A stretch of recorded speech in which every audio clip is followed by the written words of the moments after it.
Assalamualaikum warahmatullahi wabarakatuh. Perkenalkan nama saya Ratu Khairunisa, NPM 1212-020039, Prodi Akuntansi, Universitas Yarsi.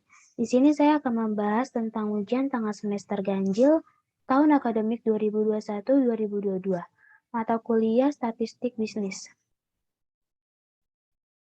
Soal yang pertama tentang statistik deskriptif. Karena NPM saya ganjil yaitu 39, maka saya akan memakai data Grades. Buka data Excel sesuai NPM masing-masing untuk menyelesaikan soal 1 pada program SPSS. Diminta yang pertama, lakukan pengujian statistik deskriptif pada menu frekuensi dan deskriptif pada data di atas minimal 3 variabel. Yang kedua, jelaskan atau interpretasikan output statistik deskriptif yang tersaji pada video minimal 3 variabel. Oke, sekarang kita akan buka SPSS-nya versi 22. Kita akan buka data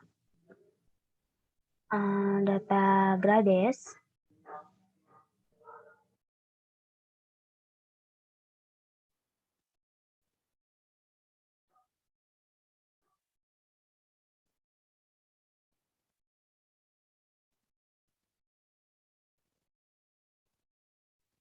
Ini adalah data Grades untuk contoh soal pembuatan deskriptif statistik, frekuensi, dan deskriptif.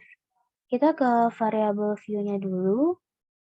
Ini sudah dikasih keterangan seperti female, native, dan lain-lain sebagainya. Kita langsung ke analyze, lalu deskriptif statistik, lalu deskriptif. Setelah itu kita pindahkan gender ke variabel, lalu GPA, lalu final, dan total. Setelah itu kita pilih option dan kita checklist mean, sum, standard deviation, variance, range, minimum, dan maksimum. Kalau sudah, kita klik continue, lalu kita klik OK. Nanti akan keluar output baru. Ini adalah output untuk statistik deskriptif di deskriptifnya. Yang pertama, ada jumlah sampel untuk variabel gender, GPA, final, dan total berjumlah 105. Lalu range untuk gender itu ada 1. Range untuk GPA ada 2,86, range final 35, dan total 73. Minimum untuk gender 1, minimum untuk GPA 1,14, minimum untuk final 40, total minimum untuk total 51. Maksimumnya gender maksimumnya 2, GPA 4,00, final 75, total maksimumnya 124. Lalu ada sum. Sum untuk gender 146, sum untuk GPA 291,78, sum untuk final 6.455, sum untuk total 10.560. Lalu ada min. Min untuk gender 1,39, min untuk GPA 2,7789, min untuk final 61,48, min untuk total 100,57. Lalu ada standard deviation. Standard deviation untuk gender 0,490, standard deviation untuk GPA 0,76380, standard deviation untuk final 7,943, standard deviation untuk total 15,299. Lalu ada variance.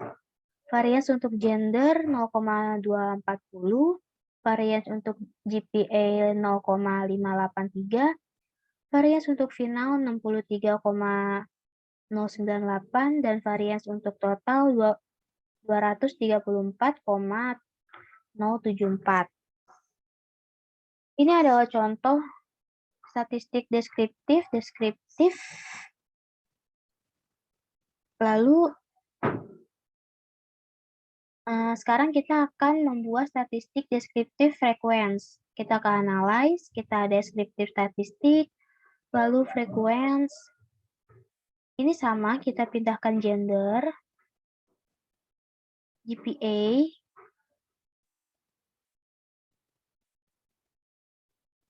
total,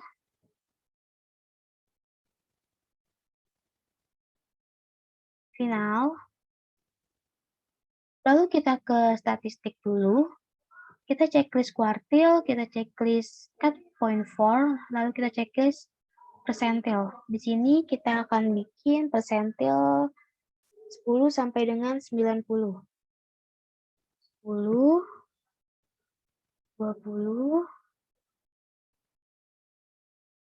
30, 40, 50, 60,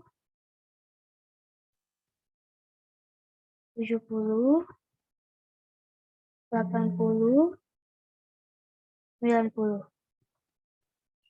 Kalau sudah, kita pilih mean, median, modus, lalu standard deviation, variance, minimum, dan maksimum. Kalau sudah, kita continue, lalu kita klik OK. Nanti akan keluar output baru lagi. Di sini ada statistik frekuensi. Kita lihat jumlah sampelnya ini dari gender sampai dengan final berjumlah 105. Dan untuk missing ini kenapa jumlahnya 0?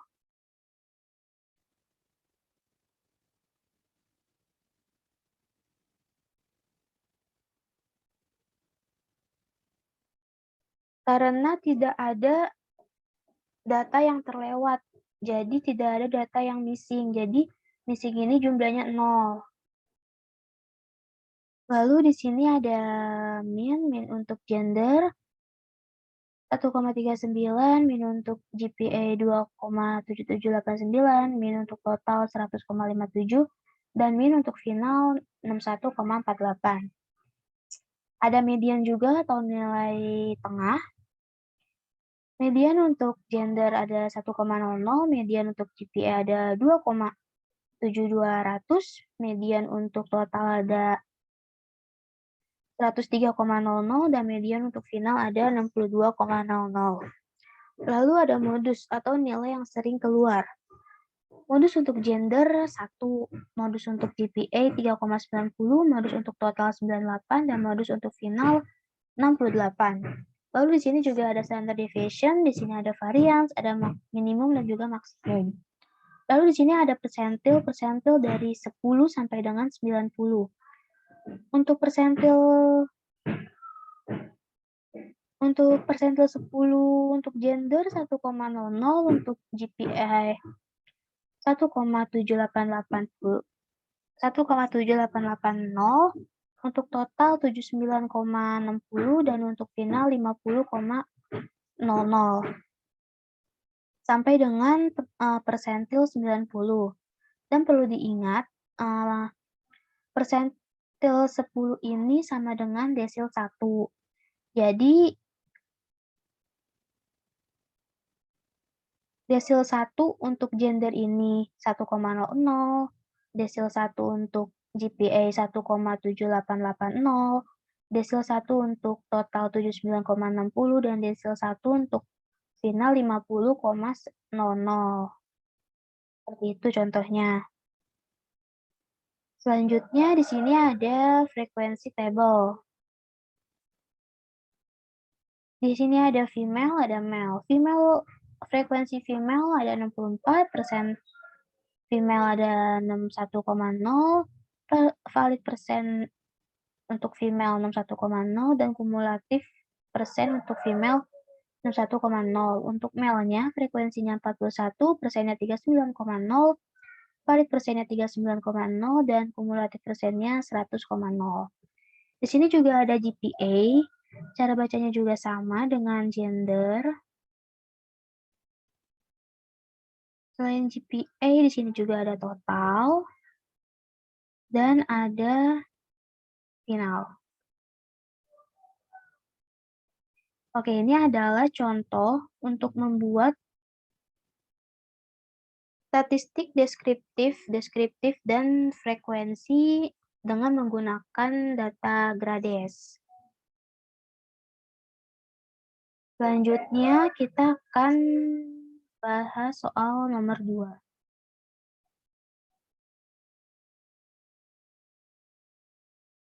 Soal nomor 2 ini membahas tentang uji T dan uji ANOVA.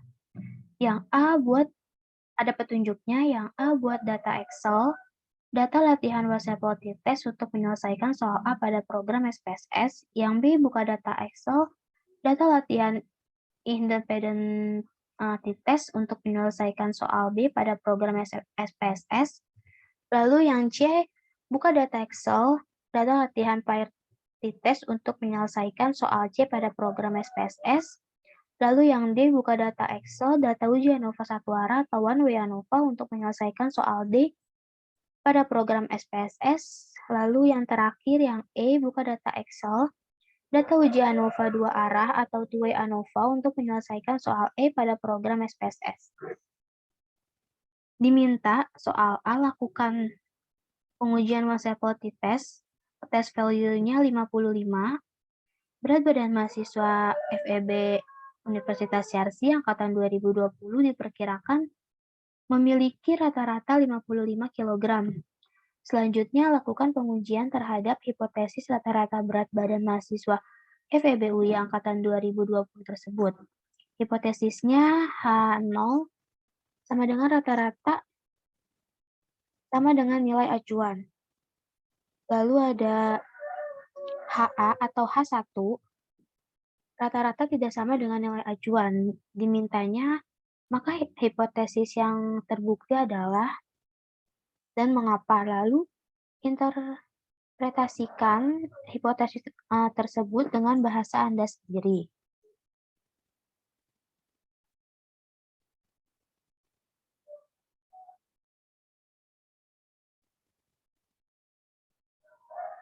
Lalu sekarang kita akan buka SPSS lagi. Kita masukkan data one sample t-test.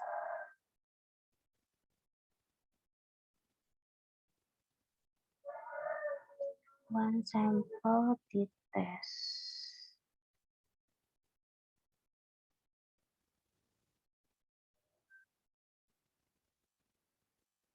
One sample t-test. Kalau sudah kita open. Lalu kita klik OK. Nanti keluar output baru. Ini adalah contoh untuk contoh soal one sample t-test. Kita ke variabel view-nya dulu, lalu kita ubah desimalnya ke 0.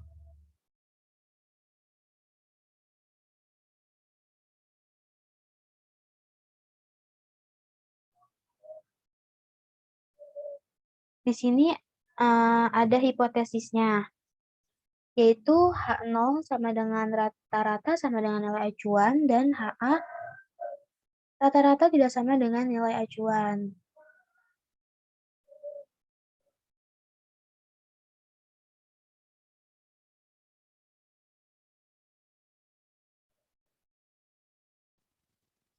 Lalu kalau sudah, kita ke analyze, compare means, kita pilih one sample t-test, lalu berat badan ini kita pindahkan ke test variable, dan test value ini kita ganti dengan 55, karena tadi yang 55 kg. Kalau sudah, kita klik OK. Nanti muncul output baru lagi. Di sini ada ada table one sample statistik dan one sample test. Kita lihat jumlah sampelnya ini ada 10, min-nya ini ada 59,00, standard deviation 7,379, lalu standar error min ada 2,333. Kita lihat berat badan di sini. Kita lihat signifikan totalnya.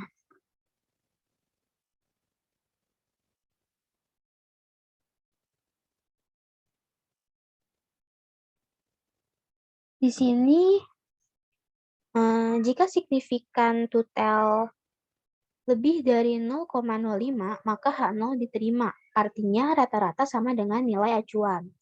Dan jika signifikan totalnya kurang dari 0,05, maka H0 ditolak. Atau rata-rata tidak sama dengan nilai acuan. Kita lihat signifikan totalnya ini 0,121, yang artinya dia lebih dari 0,05. Maka jika lebih dari 0,005, maka H0 diterima. Jadi rata-rata sama dengan nilai acuan.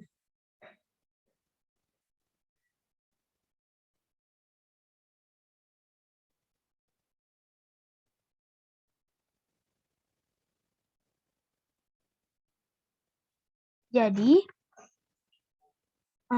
karena dia lebih dari 0,05, yaitu 0,21, artinya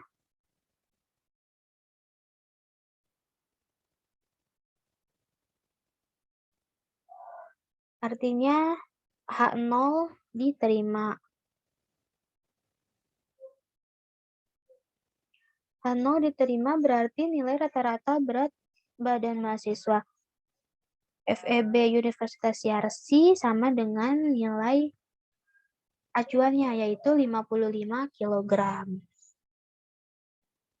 Ini adalah contoh untuk one sample t-test. Sekarang kita akan masuk ke soal yang lain, yaitu two sample t-test, independent t-test. Jadi two sample itu ada dua, yaitu independent t-test dan pair t-test. Sekarang kita akan membahas independent t-testnya dulu. Dosen Anda akan melakukan evaluasi hasil praktikum statistik mahasiswa FEB Universitas Yarsi tahun 2020. Maka dilakukan penelitian apakah ada perbedaan nilai antara mahasiswa yang mengikuti praktikum statistik dengan rajin dan mahasiswa yang hanya mengikuti ujian statistik tanpa praktikum dengan rajin. Hipotesis varian signifikan F, H0 sama dengan kedua kelompok memiliki varians yang sama. H1 atau HA sama dengan kedua kelompok memiliki varians yang berbeda.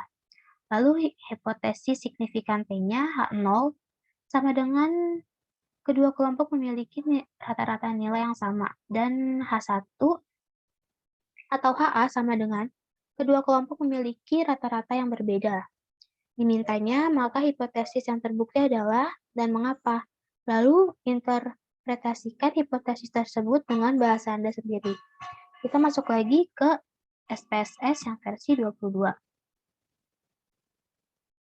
Lalu kalau sudah, kita masukkan contoh untuk data independent t-test.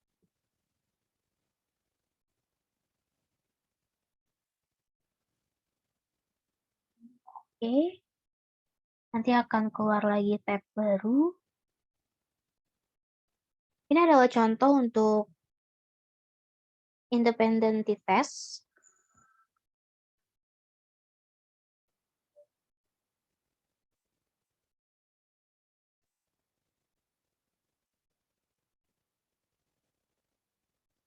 Kita ke variabel view-nya, lalu kita ganti ini desimal jadi 0, dan ini jadi 0 juga. Bentar, kita balik ke soal dulu.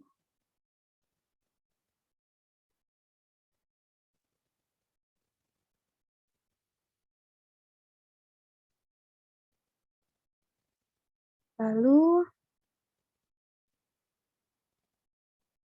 kalau sudah kita ke data view, kita ke analyze, lalu compare means, kita ke pilih independent sample t-test, lalu test variabel ini diisi dengan nilai, dan grouping variabel diisi dengan kelompok. Jangan lupa define groups-nya, ditulis 1 dan 2. Lalu kita pilih continue. Setelah itu kita pilih option, karena optionnya sudah sesuai, jadi tinggal pilih OK.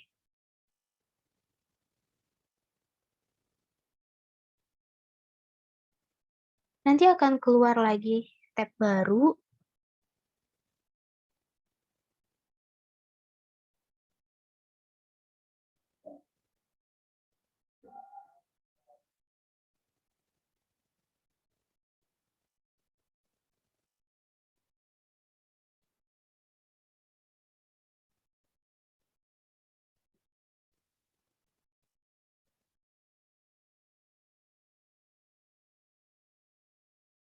Di sini ada grup statistik dan independent sample test. Di sini ada kelompok 1 dan kelompok 2. Jumlah sampelnya sama-sama 15. Lalu min-nya itu untuk kelompok 1 82,27 dan min untuk kelompok 2 88,60. Standard deviation untuk kelompok 1 7,658 dan untuk kelompok 2 6,663. Standar error min untuk kelompok 1 1,977 dan untuk kelompok 2 1,720. Lalu kita lihat di tabel independent sample test. Yang pertama kita lihat dulu signifikannya. Jika signifikannya lebih dari 0,05, maka kita akan memakai yang equal variance assume untuk dianalisis. Tapi jika signifikannya kurang dari 0,05, maka kita akan memakai equal variance not assume. Karena signifikan di sini 0,582 yang artinya lebih dari 0,05, maka kita akan memakai equal variance assume untuk dianalisis. Selanjutnya kita lihat signifikan totalnya. Untuk equal variance assume, signifikan totalnya itu 0,22, yang artinya dia kurang dari 0,05. Seperti tadi, jika kurang dari 0,05, artinya H0 ditolak dan HA diterima. H0 ditolak,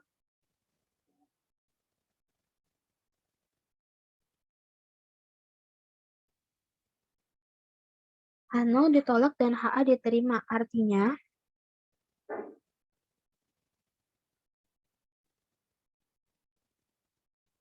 kedua kelompok memiliki rata-rata hasil belajar yang berbeda antara kelompok 1 dan kelompok 2. Jadi,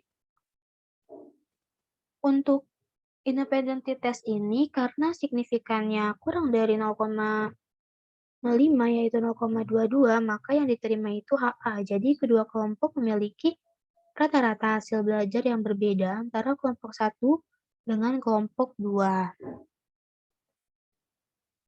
Oke, selanjutnya kita akan membahas tentang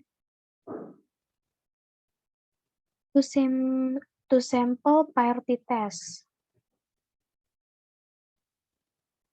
Ada sebuah penelitian yang meneliti apakah obat penurun berat badan benar-benar bekerja atau tidak. Kemudian dilakukan penelitian kepada sukarelawan sebelum diberi obat. Belum diberi obat, relawan ditimbang. Lalu setelah diberi obat, relawan juga kembali ditimbang. Pengujian hipotesisnya itu H0 sama dengan tidak ada perbedaan sebelum dan sesudah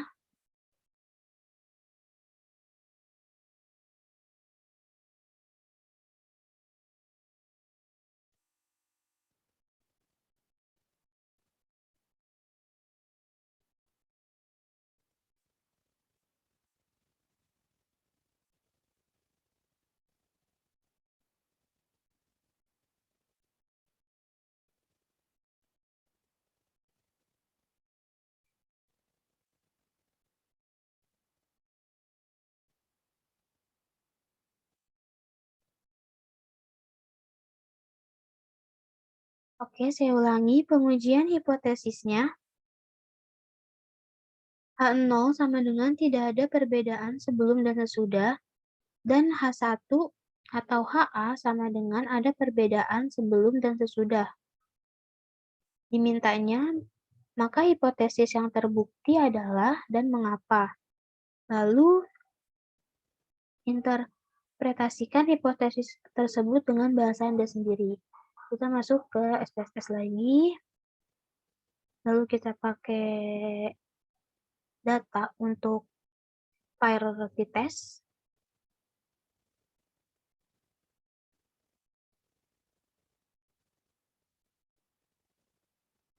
Kita klik OK. Keluar lagi output baru. Di sini ada berat sebelum dan berat sesudah. Kita ke variabel view-nya dulu. Dan desimalnya kita ubah ke 0 lagi. Kalau sudah, kita ke analyze, lalu compare means. Kita pilih pair sample t-test. Lalu di variabel 1 ini kita pilih sebelum dan variabel 2 kita pilih sesudah. Kalau sudah, kita tinggal klik OK. Nanti keluar lagi output baru.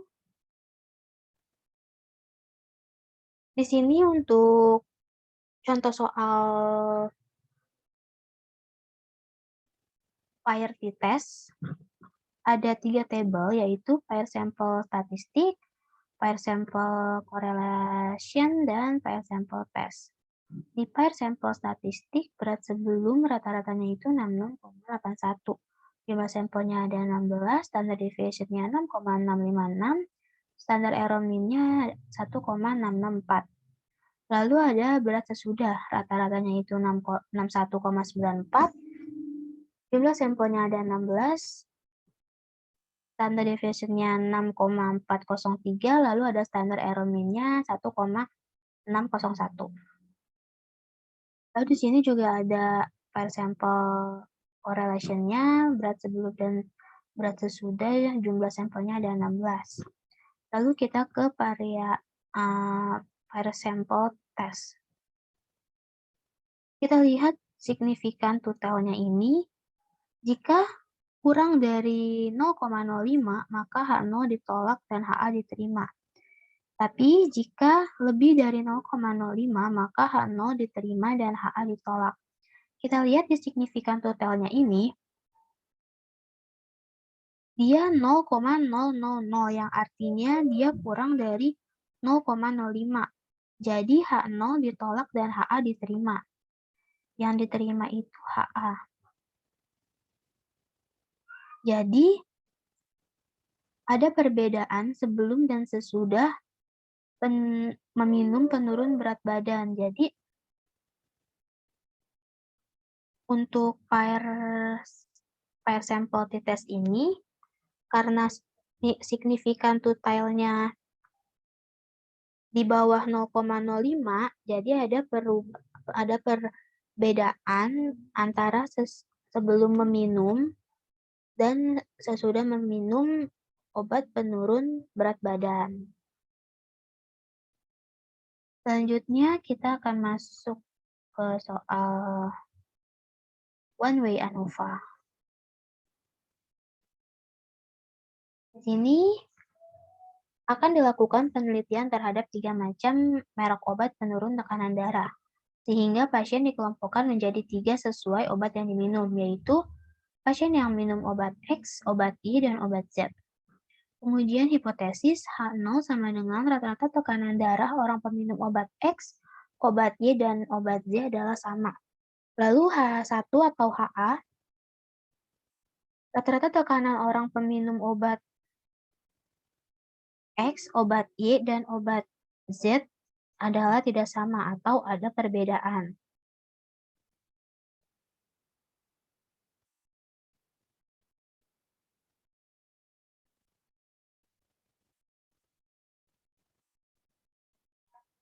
Lalu dimintanya itu, maka hipotesis yang terbukti adalah dan mengapa. Lalu Interpretasikan hipotesis tersebut dengan bahasa Anda sendiri. Kita masuk lagi ke SPSS. Kita ke file, kita ke open data, lalu kita pilih Excel, kita pilih one way ANOVA. Open, kita klik OK, lalu akan muncul tab baru lagi. Di sini ada tekanan darah dan kelompok pasien. Kita ke variabel view, desimalnya kita nolkan. Di kelompok pasien kita kasih keterangan pertama, obat X. Lalu kedua, obat Y. Dan ketiga, obat Z. Oh sudah, kita tinggal klik OK. Kita pilih lagi. Lalu kita ke analyze, kita ke compare means, kita pilih one way ANOVA. Untuk dependent list-nya, kita pilih tekanan darah, dan untuk vektornya kita pilih kelompok pasien. Kita ke post hoc, kita pilih 2K dan Bonferroni. Sudah continue. Kita pilih option, kita pilih descriptive dan homogeneity of variance test. Oke, lalu kita klik OK. Nanti akan muncul tab baru lagi. Oke, di sini ada tabel deskriptif. Kita lihat obat X ini, obat X, obat Y, dan obat Z mempunyai jumlah sampel yang sama, yaitu 7. Obat X memiliki rata-rata 125,00, obat Y 125,00 juga, dan obat Z 152,14. Di sini ada standard deviation-nya, ada standard error, ada lower bound dan upper bound, lalu ada minimum dan maksimum. Minimum untuk obat X yaitu 110 dan maksimumnya 140. Minimum untuk obat Y yaitu 105 dan maksimumnya 140. Lalu minimum obat Z 130 dan maksimumnya 175. Lalu kita akan next ke test of homogeneity of variance. Kita lihat signifikan totalnya. Jika dia lebih dari 0,05, maka kita bisa melanjutkan untuk meneliti contoh soal ini. Tetapi jika signifikannya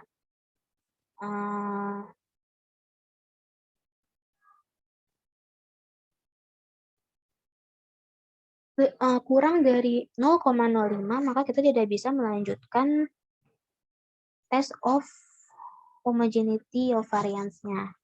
Kita lihat karena signifikannya itu lebih dari 0,05, maka kita bisa melanjutkan penelitiannya.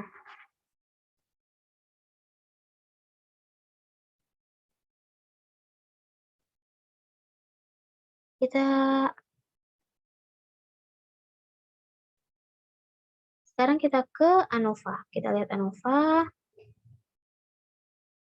Kita lihat signifikannya. Signifikannya itu 0,001. Sedangkan hipotesisnya itu H0, rata-rata tekanan darah orang peminum obat X, obat Y, dan obat Z adalah sama. HA, rata-rata tekanan darah orang peminum obat X, obat Y, dan obat Z adalah tidak sama atau ada perbedaan. Karena signifikannya kurang dari 0,05, maka H0 ditolak dan HA diterima. Jadi, rata-rata tekanan darah orang peminum obat X, obat Y, dan obat Z adalah tidak sama atau ada perbedaan.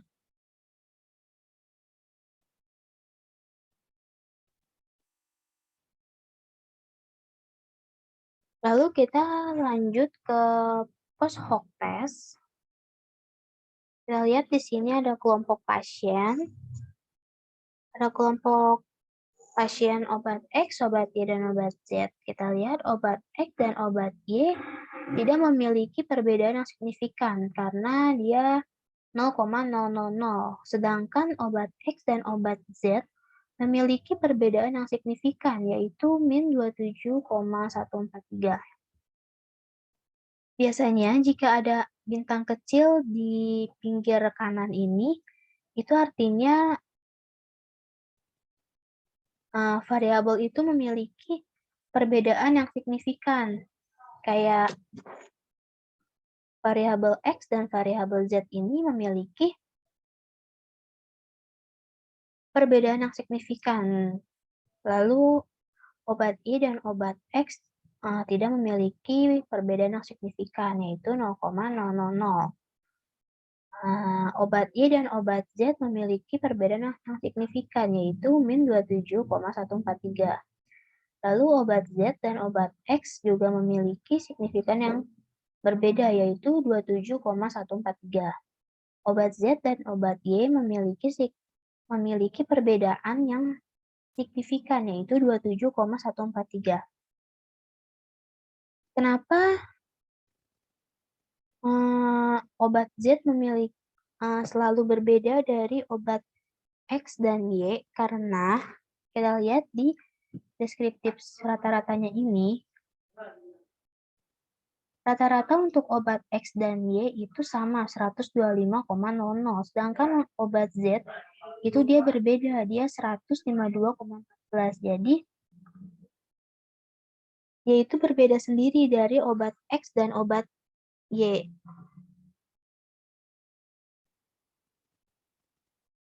Jadi dia memiliki perbedaan yang signifikan dari obat X maupun obat Y. Selanjutnya kita masuk ke homogeneous subsets. Di sini ada obat X, obat Y, dan obat Z berjumlah sampelnya ada 7, lalu obat X 125,00, obat Y 125,00, dan obat Z 152,14. Karena obat Z ini berbeda, jadi dia juga berbeda kolom dengan obat X dan Y yang sama rata-ratanya. Jadi dia sendirian berada di kolom 2 karena dia berbeda dari obat X dan obat Y. Ini adalah contoh soal untuk two-way ANOVA PAERTY test.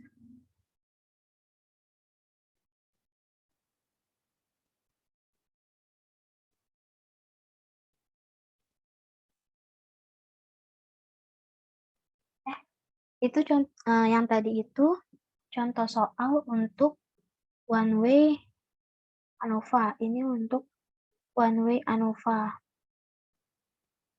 Sekarang kita akan masuk ke two-way ANOVA.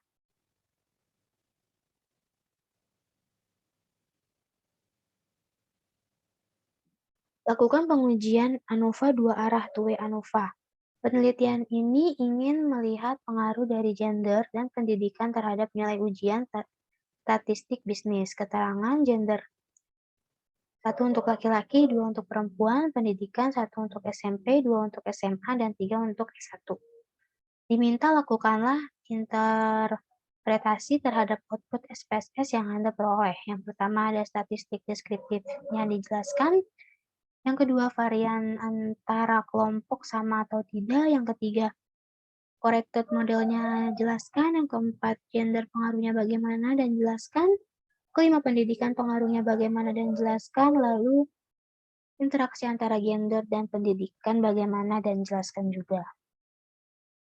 Kita masuk ke SPSS lagi, lalu kita buka two-way ANOVA.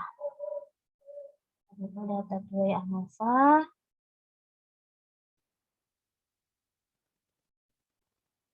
Open. Nanti keluar lagi output baru. Kita ke variabel V-nya dulu. Di sini sudah dikasih nama, satu untuk laki-laki dan dua untuk perempuan. Di sini juga sudah dikasih keterangannya, 1 SMP, 2 SMA, dan 3 S1. Kita ke data view, lalu kita ke analyze. Kita ke general linear model, kita ke univariate.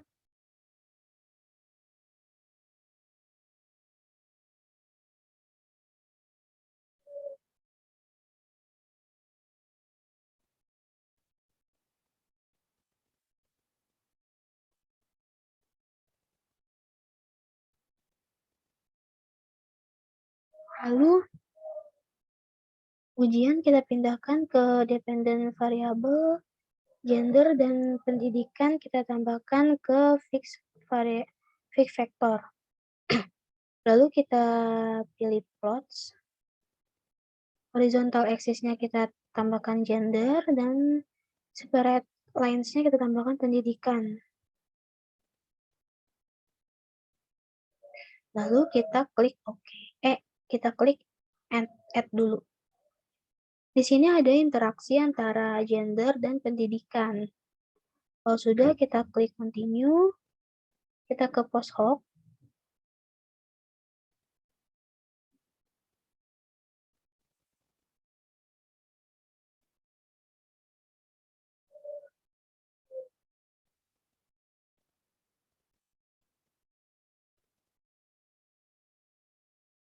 Kita ke post hoc, lalu kita pilih pendidikan. Lalu kita checklist Bonferroni dan OK.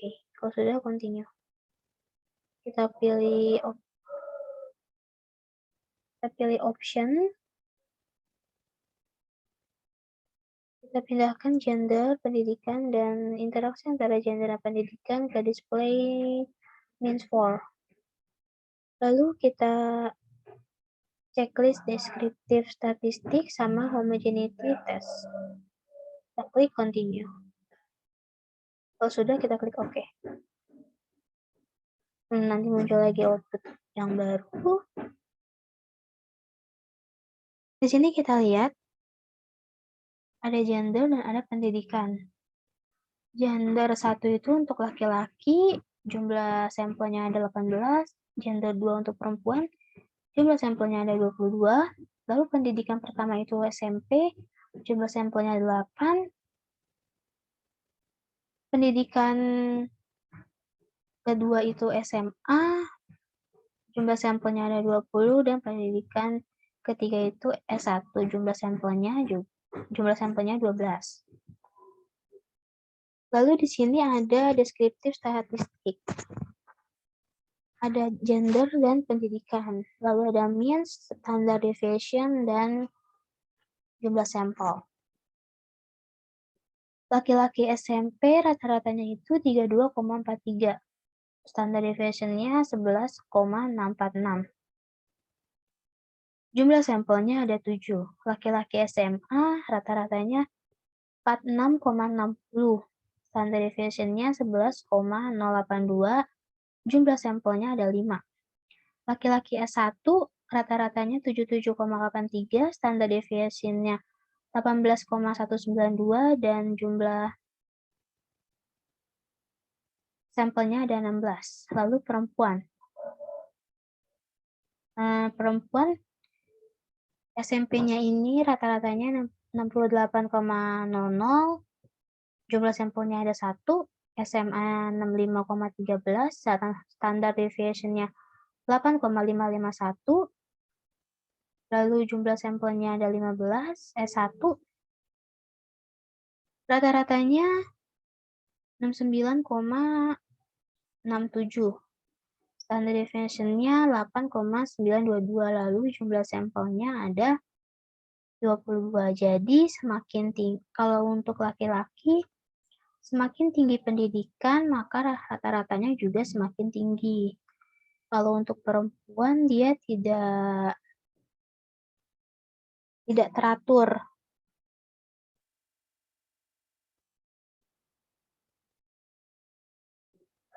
Lalu kita lanjut ke Levin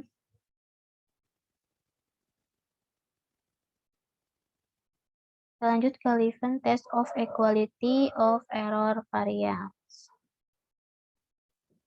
Kita lihat signifikan totalnya.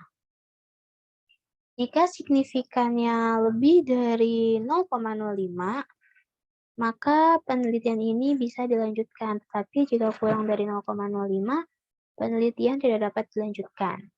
Karena signifikan di sini 0,527 yang artinya lebih dari 0,05, maka penelitian ini bisa dilanjutkan. Selanjutnya kita ke test of between subject effect. Untuk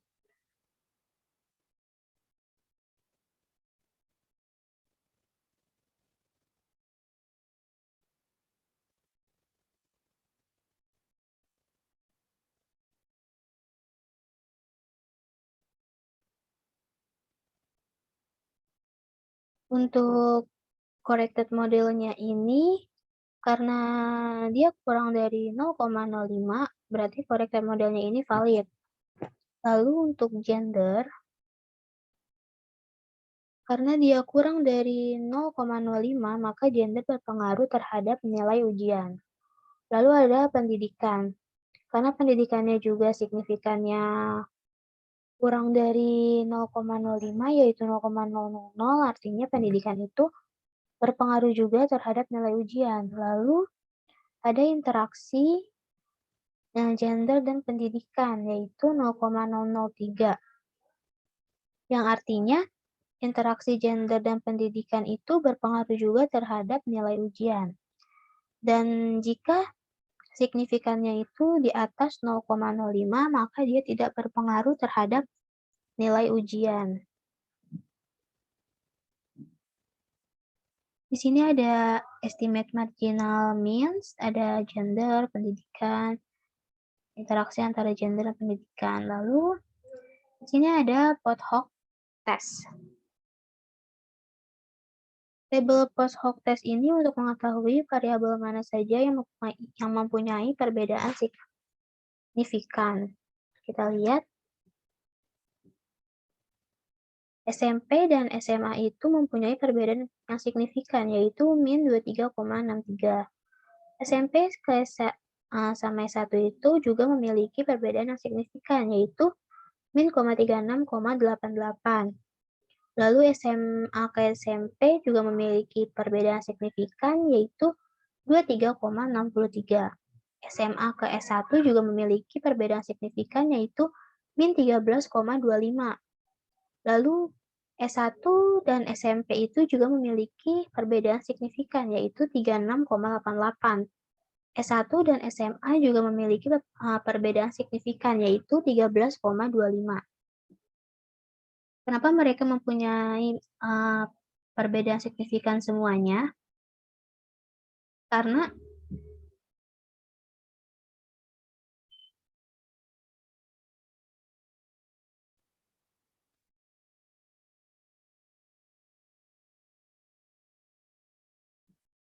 rata-rata untuk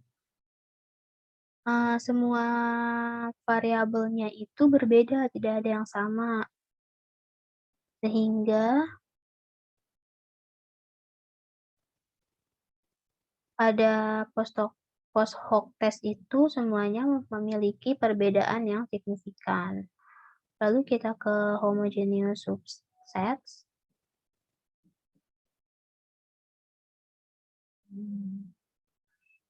Di sini SMP memiliki jumlah sampel 8, SMA 20, S1 12.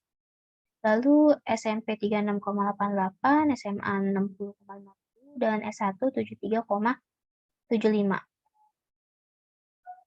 Jadi semakin tinggi pendidikan itu, maka semakin tinggi juga rata-ratanya.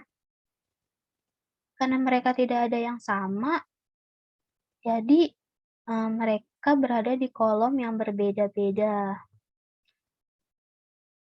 Di sini ada profil plots-nya.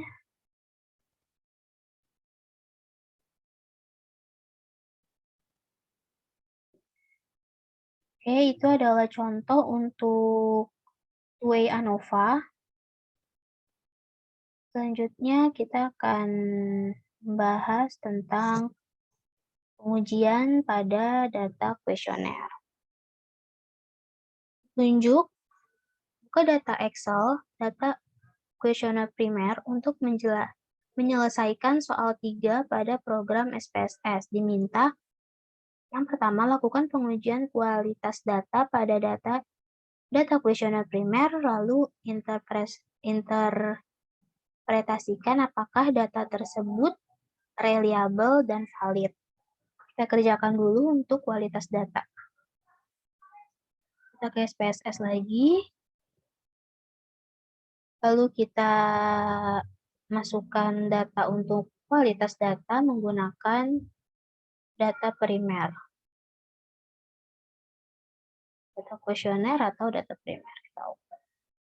Oke. Nanti dia keluar output baru.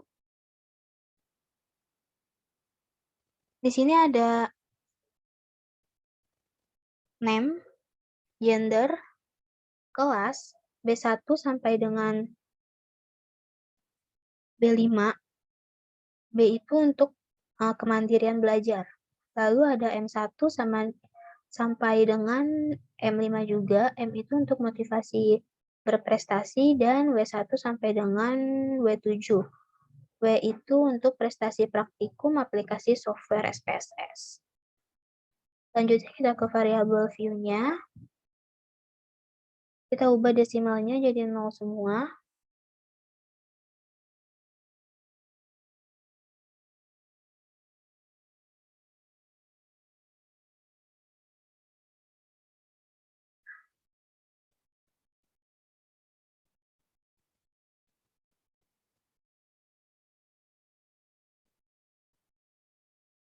Kalau sudah, kita tulis dari B1 sampai dengan W7, keterangan.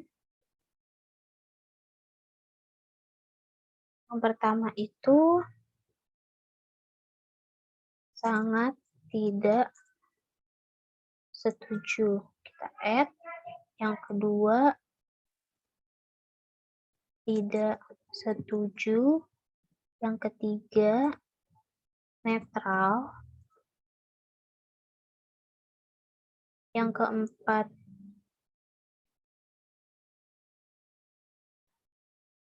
setuju. Yang kelima, sangat setuju. Lalu kalau sudah kita klik OK, ininya kita copy. Taruh sampai W7. Oke.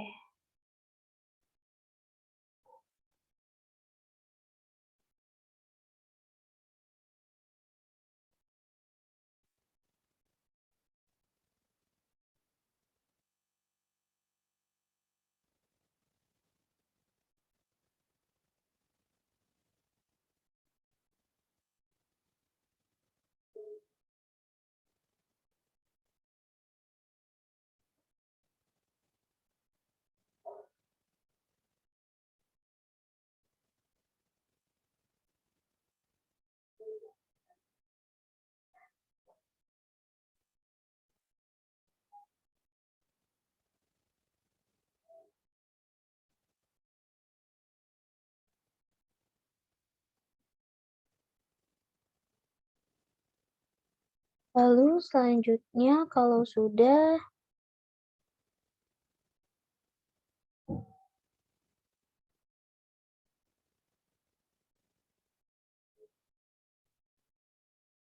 bentar. Kalau sudah karena variabel B sampai dengan variabel W itu tidak mempunyai total, jadi kita bikin dulu totalnya di sini. Kita ke transform, input variabel total underscore B. Lalu kita pilih B tambah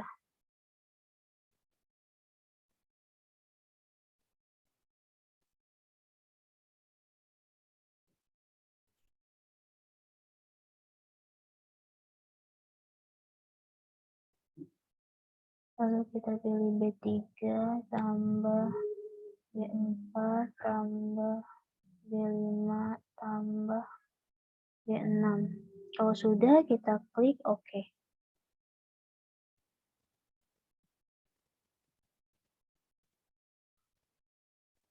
Lalu kita ulangi lagi untuk total M dan total W.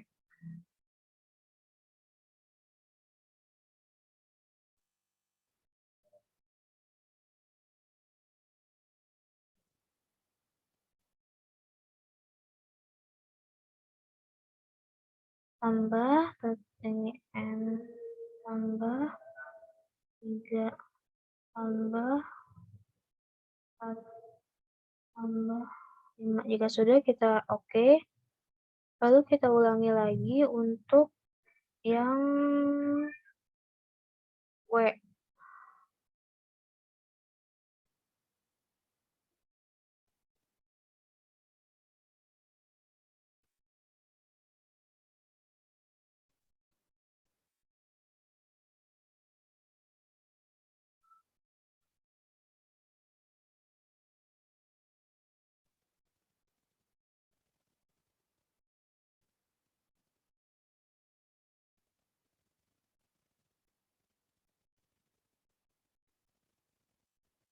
Jika sudah, kita klik OK.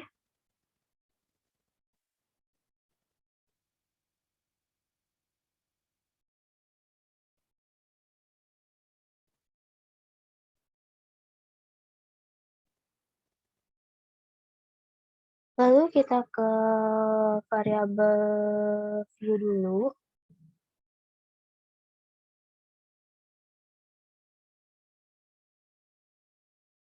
Ke variabel view, lalu kita tulis total B-nya ini kemandirian belajar. Ini motivasi berprestasi dan ini prestasi praktikum.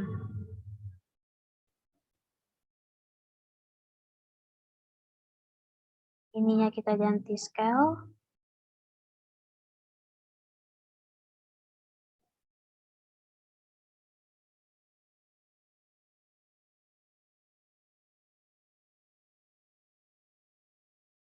Lalu kita ke data view lagi.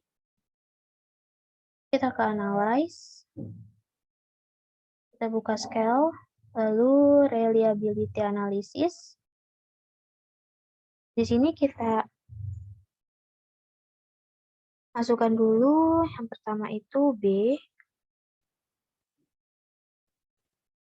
Lalu kita pilih statistik, kita pilih scale if item delete. Kita continue, lalu kita OK. Kita ulangi lagi dulu.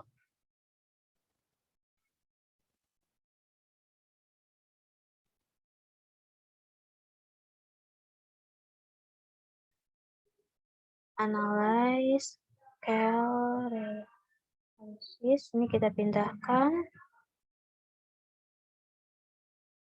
Lalu yang M-nya. Scale if the item delete. Lalu kita ulangi lagi.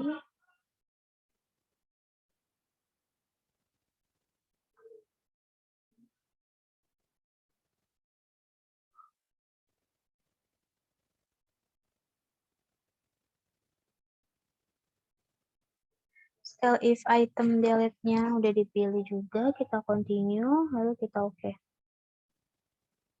Nanti dia akan muncul output baru. Ya. Kita dari yang B dulu.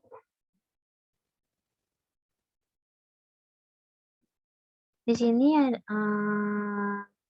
jumlah sampelnya ada 171. Lalu sekarang kita lihat di item total statistik.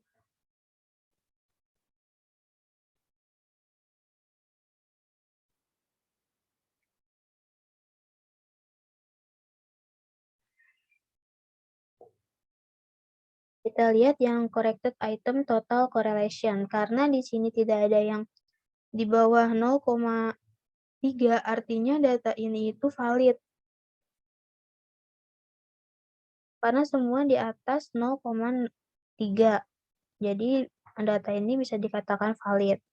Lalu kita ke reliability statistik, kita ke Cronbach alpha, di sini 0,767. Jika ini di atas atau lebih dari 0,6, ini dikatakan reliable. Karena ini di atas 0,6, yaitu 0,767, artinya ini dikatakan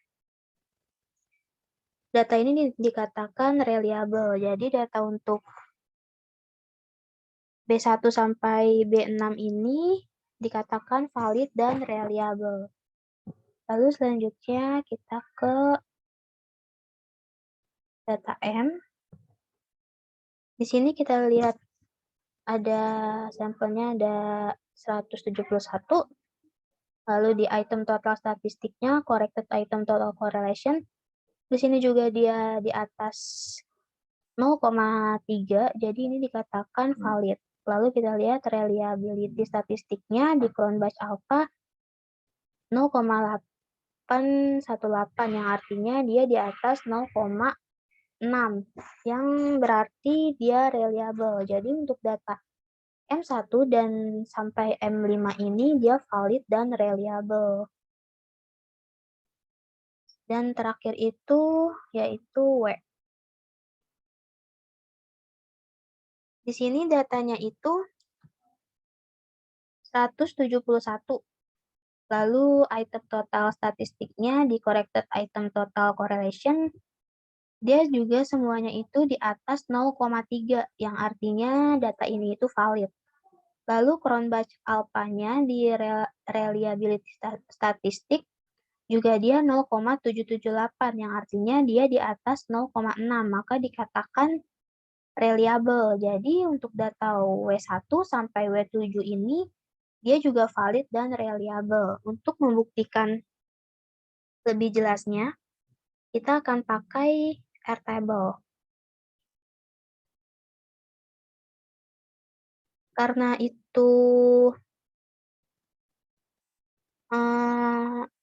jumlah sampelnya ada 171, jadi kita lihat di 171 dan 0,05 karena itu totalnya. Kita lihat di sini 0,1493. 0,1493. Kita balik lagi. Karena di corrected item total correlation ini semuanya di atas 0,1493, maka data W, data M, dan data B itu dikatakan valid.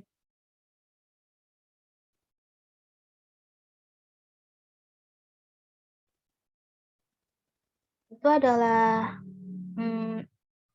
contoh untuk kualitas data. Sekarang kita akan masuk ke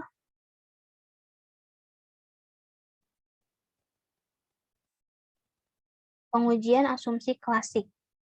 Ada bagaimana hasil dari uji normalitas pada data kuesioner primer, dan jelaskan bagaimana hasil dari uji heteroskedastisitas data kuesioner primer, dan jelaskan lalu bagaimana hasil dari uji multikolinearitas dari data primer dan jelaskan. Kita masuk lagi SPSS, lalu kita pakai data yang tadi untuk uji kualitas data. Lalu kita ke variabel view-nya dulu. Di gender ini kita kasih keterangan satu untuk perempuan, lalu 2 untuk laki-laki. Kalau sudah kita oke. Lalu kelasnya juga dikasih keterangan. 1 akuntansi A, 2 akuntansi B, 3 akuntansi C. Lalu kita add, kita klik oke.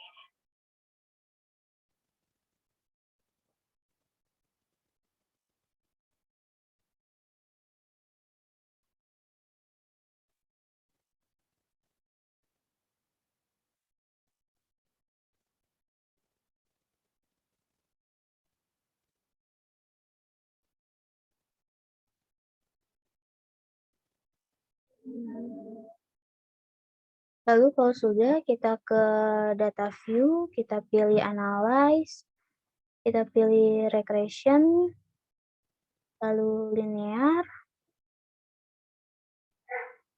lalu dependent-nya kita pilih prestasi praktikum,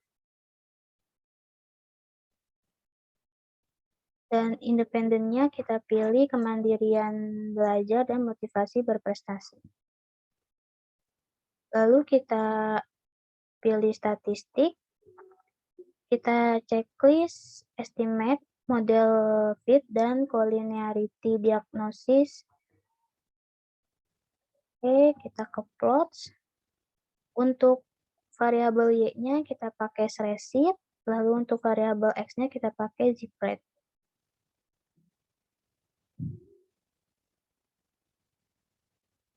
Kalau sudah, kita klik OK.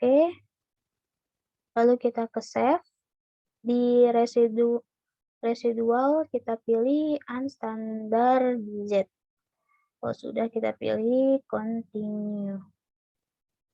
Kita ke option. Optionnya sudah benar. Lalu kita klik OK. Nanti keluar output baru lagi.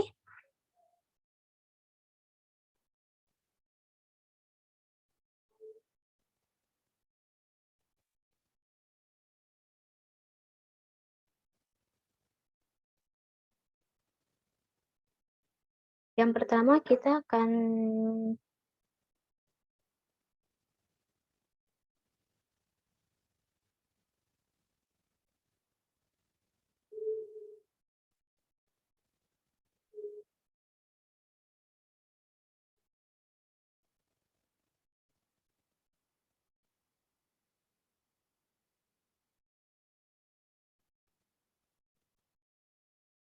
sebelum kita analisis, kita ke analyze, lalu kita pilih non-parametric test, lalu kita pilih legasi dialog, lalu kita pilih one sample KS.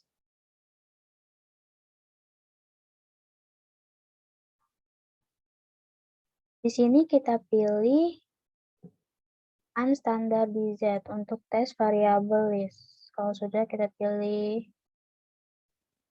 oke.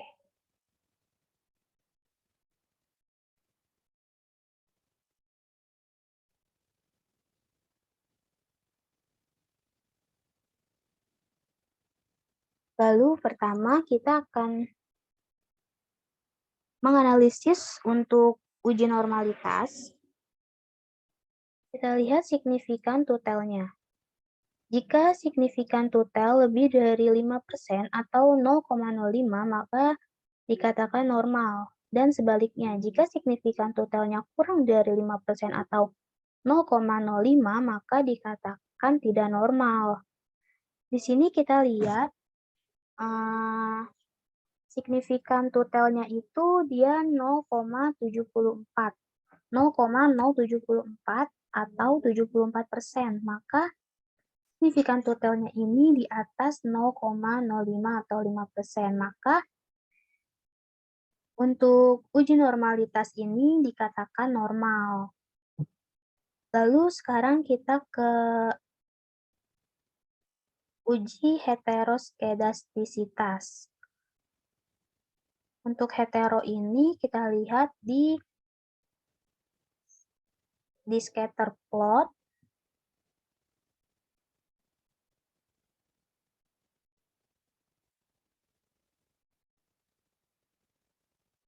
Kita dilihat di bagian chart ini pada tabel.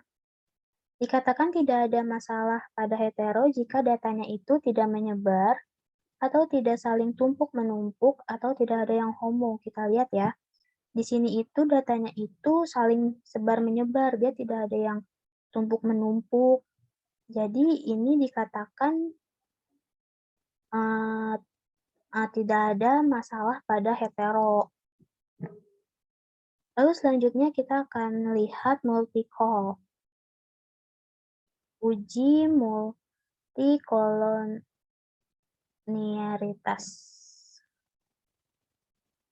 Kita lihat di tabel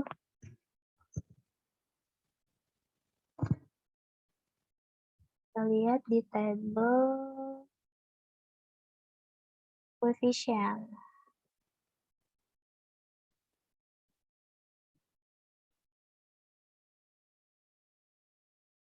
Kita lihat di bagian tolerance dan VIF.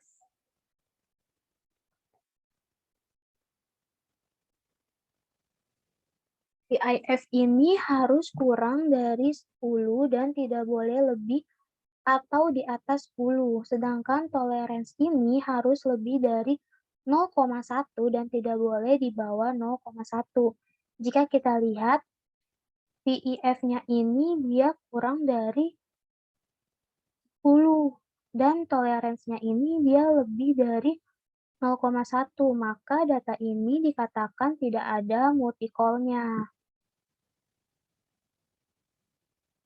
Selanjutnya kita akan ke koefisien determinasi. Koefisien determinasi ini kita lihat di model Sumeri. Kita lihat di bagian R-square, nilainya dia ini 0,542 atau jika dijadikan persen itu 54,2%. Maka data independen B dan M atau kemandirian belajar dan motivasi berprestasi berpengaruh sebesar 54,2% terhadap data dependen W atau data prestasi praktikum. Dan sisanya 45,8% dia berpengaruh terhadap variabel lain yang tidak diteliti. Jadi, untuk R-square ini, untuk koefisien determinasi, 54,2% itu data independen B dan M atau kemandirian belajar dan motivasi berprestasi itu berpengaruh sebesar 54,2% terhadap data dependen W atau data prestasi praktikum. Jadi, kalau 100% dikurang 54,2% itu sisanya 45,8%. Nah, 45,8%-nya itu dia berpengaruh terhadap variabel lain yang tidak diteliti. Sekarang kita lihat uji F pada kita lihat uji F di tabel ANOVA. Kita lihat signifikannya. Jika kurang dari 0,05 atau di bawah 0,05, maka model penelitian dapat digunakan. Dan sebaliknya, jika signifikannya lebih dari 0,05, maka model penelitian tidak dapat digunakan. Karena di sini, di data ini, signifikannya itu 0,000, maka secara bersama-sama variabel B dan M berpengaruh terhadap variabel W. Kemandirian belajar dan motivasi berprestasi itu berpengaruh terhadap prestasi. Artinya model penelitian dapat digunakan. Jadi karena signifikannya ini 0,000 dan mengakibatkan variabel M dan B berpengaruh terhadap variabel W. Jadi secara itu kemandirian belajar itu dan motivasi berpengaruh terhadap prestasi. Artinya model penelitian ini dapat digunakan. Lalu selanjutnya kita lihat uji T di coefficient. Kita lihat di signifikan dan di D. Kita lihat signifikan dulu. Jika signifikan kurang dari 0,05, maka variabel bebas berpengaruh signifikan terhadap variabel terikat dan sebaliknya. Jika signifikan di atas atau lebih dari 0,05, maka variabel bebas tidak berpengaruh signifikan terhadap variabel terikat. Lalu kita lihat di kolom B ini, hasilnya ini positif, di mana semakin besar motivasinya, maka semakin tinggi prestasinya. Dan jika semakin kecil motivasi, maka akan semakin menurun prestasinya. Karena di B ini positif, artinya dia semakin besar motivasinya, maka semakin tinggi prestasinya. Jadi, untuk analisis uji T ini, di kolom B ini karena dia positif, maka semakin besar motivasi dan semakin tinggi prestasi. Dan untuk signifikannya ini, karena dia kurang dari 0,05, maka variabel bebas berpengaruh signifikan terhadap variabel terikat. Jadi, dari semua analisis ini dapat diinterpretasikan jika kemandirian belajar dan motivasi sangat berpengaruh terhadap prestasi. Jadi, prestasi semakin meningkat karena ada faktor lain, contohnya seperti motivasi dan kemandirian belajar. Cukup sekian dari saya, kurang lebihnya mohon maaf apabila ada kata-kata yang salah, mohon dimaafkan. Wassalamualaikum warahmatullahi wabarakatuh.